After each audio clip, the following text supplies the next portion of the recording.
Assalamualaikum warahmatullahi wabarakatuh. Salam Indonesia.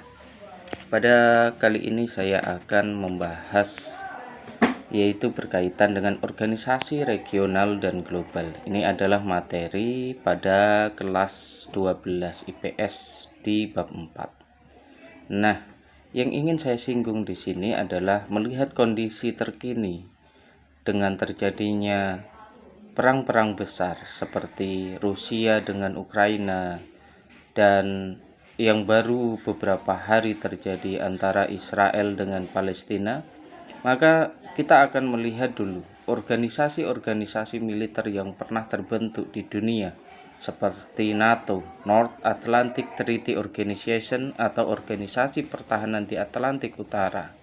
Begitu juga munculnya SEATO, Southeast Asian Treaty Organization, ANZUS, Australian, New Zealand, and United States.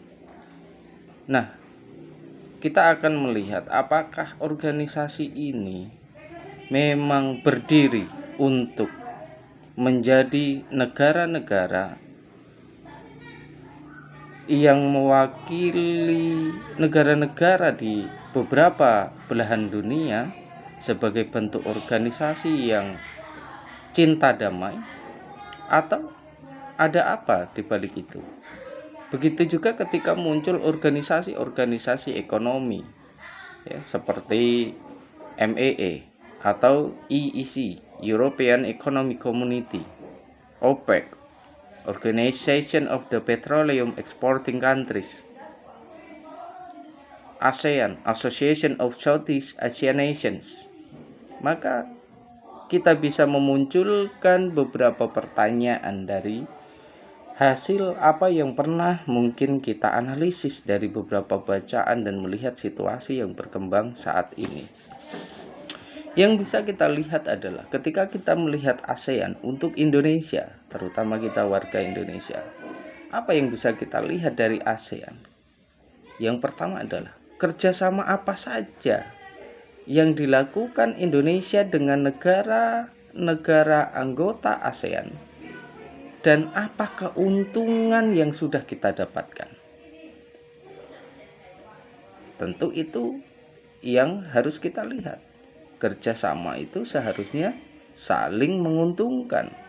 Itu baru namanya kerjasama. Jika tidak menguntungkan, maka itu bukan kerjasama. Itu artinya adalah kerja yang dilakukan oleh orang lain dengan memaksakan kepada kita sebagai negara yang mungkin menjadi sasaran. Yang kedua, ketika kita melihat organisasi pertahanan, contoh NATO, SEATO atau ANZUS,